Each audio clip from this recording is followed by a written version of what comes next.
Xin chào, tôi tên là Yeonju, được cho tôi Yale Đông Văn, được cho Yale Việt Nam và 한국, 초반, 초반. 샬롬, 이번 청년부 단기 선교, 베트남 단기 선교에 다녀온 리더 김연주 청년입니다. 먼저 베트남 선교를 갈 수 있게 허락하시고 인도하시고 함께하신 에베네셀 하나님, 여호와 이레 하나님, 임마누엘 하나님께 감사드립니다.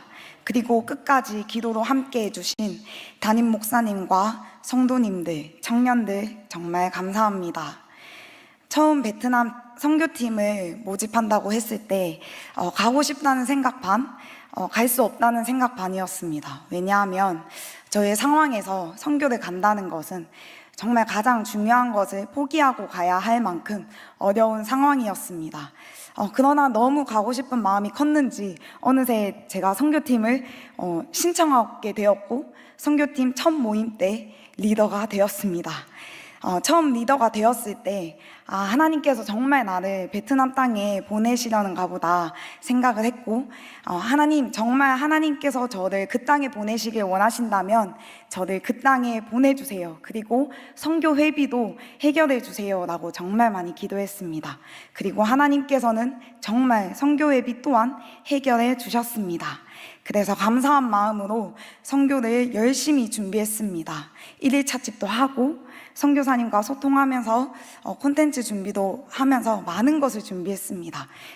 사실 제가 이렇게 스스로 선교를 준비한 것이 처음이어서 막막했던 적도 정말 많았습니다. 선교사님과 하는 것도, 리더로서 한 팀원 한 사람 한 사람 챙기는 것도, 또 모든 총책임을 맡는 것도 너무 처음이어서 무섭기도 하고 걱정되기도 하고 막막했습니다. 그러나 그럴 때마다 하나님께서는 기도하게 하셨고 무너져 쓰러질 때마다 여호수아 1장 9절 말씀처럼 내가 내게 명령한 것이 아니냐, 강하고 담대하라, 두려워하지 말고 놀라지 말라, 내가 어디로 가든지 내 하나님 여호와가 너와 함께 하느니라 하시니라. 아멘. 말씀을 통해 다시 일으켜 세우셨습니다.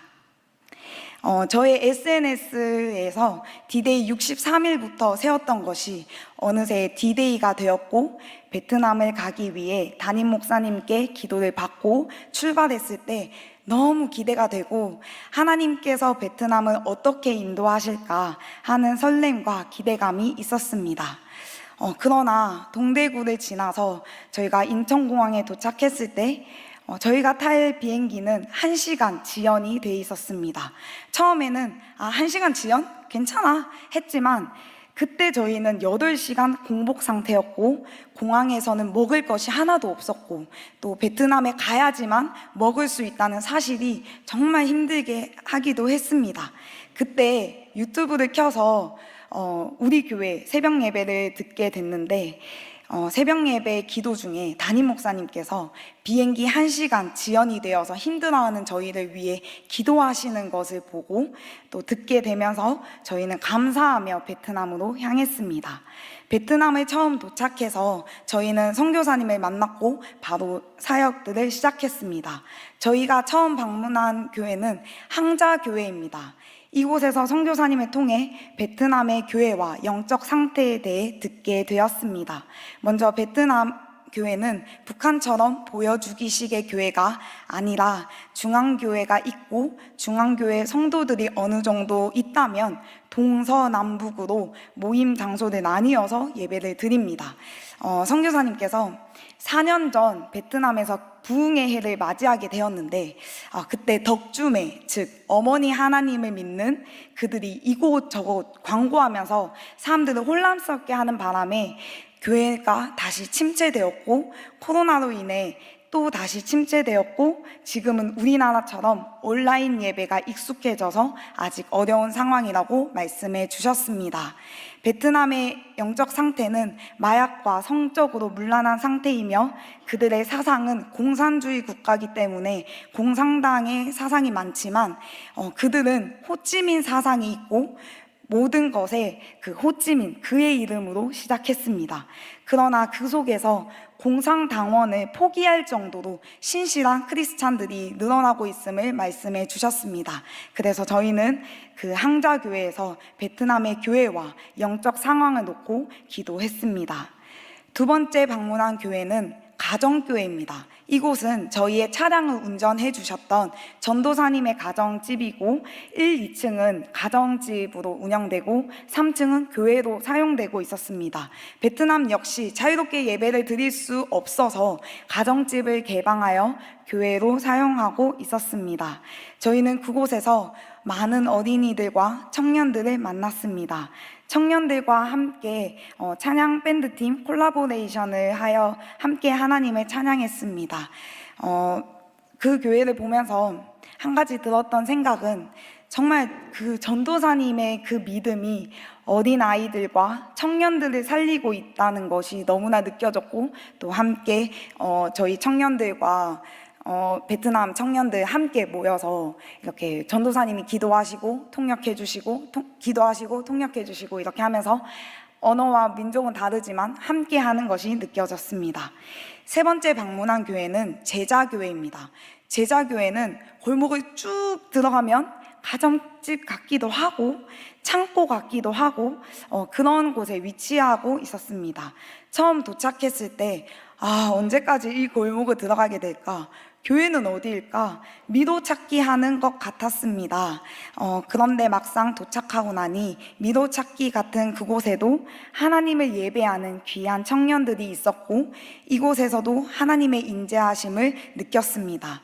원래 베트남은 오후 예배와 저녁 예배를 드리지 않는데 특별히 저희를 위해 저녁 예배를 열어주셨고 함께 예배 드렸습니다. 특히 제자교회는 저희를 위해 특송과 워십을 준비해 주셨고, 저희도 준비한 태권무와 K-팝 찬양 워십을 함께 나눴습니다. 이 세 교회를 방문하면서 민족과 언어와 문화는 다르지만 하나님 안에서 우리는 하나이며 함께 예배를 드리는 이곳이 천국임을 느끼게 되었습니다.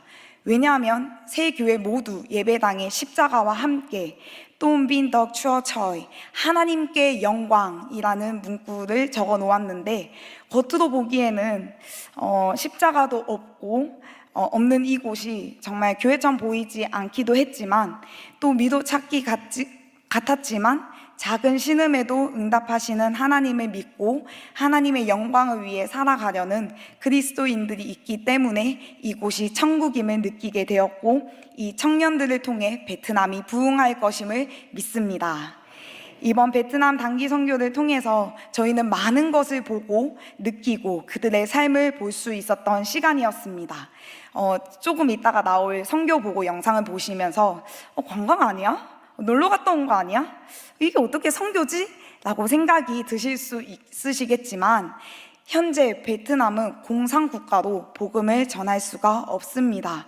그래서 저희는 공연과 팔찌 만들기와 베트남 땅을 걸어 다니며 마음과 행동으로 복음을 전했습니다. 그리고 저는 마지막 날에 뭔가 저에게 특별한 일인데 감사하게도 마지막 날에 선교사님의 오토바이를 타게 되었습니다. 그때 선교사님 어깨를 이렇게 잡으면서 선교사님을 위해서 엄청 기도하고, 그 다음에 이 베트남 땅이 정말 하나님 안에서 자유하고 평안이 있기를 함께 기도하며 소망하며 기도했습니다. 베트남 단기 선교를 다녀오면서 하나님께서 정말 나를 많이 사랑하시는구나를 느낄 수 있는 시간이었습니다. 나약하고 부족하고 연약한 사람인데 하나님께서는 이번 선교를 통해 많이 배우게 하시고 경험하게 하시고 느낄 수 있게 하셨습니다. 특히 가장 감사한 것은 선교팀 리더로 세워주신 것과 제가 이야기하는 것을 통역하는 분을 통해서 전했던 것, 그리고 찬양 인도를 했던 것입니다. 예전에 찬양 사역자를 꿈꾸며 준비하고 있을 때 저의 가장 작은 기도 제목은 하나님, 제가 전 세계를 다니며 복음을 전하고 하나님을 찬양하는 사람이 되게 해달라고 엄청 기도했었는데, 그러나 그 비전은 저에게 너무 먼 비전이라고 생각했었고 잠시 잊고 지냈습니다. 그리고 이번 선교지에서 현지 청년들과 함께 언어, 문화, 모든 것을 내려놓고 하나님의 자녀로서 하나님을 찬양할 때 하나님께서 그 비전을 잊지 않게 하셨고 멀고 먼 비전이 아님을 느끼게 하셨습니다. 골로새서 3장 16절, 그리스도의 말씀이 너희 속에 풍성히 거하여 모든 지혜로 피차 가르치며 권면하고 시와 찬송과 신령한 노래를 부르며 감사하는 마음으로 하나님을 찬양하고. 아멘. 저의 소명의 말씀처럼 이제는 하나님께서 주신 비전을 잊지 않고 기도로 준비함으로 하나님의 충성된 종이 되길 원하며, 베트남 선교에서 보고 느낀 것을 잊지 않고 베트남을 위해 기도하는, 또 하나님의 복음을 담대히 전하는 자가 되길 소망합니다. 베트남이여 하나님 안에서 기뻐하라. 신까먼.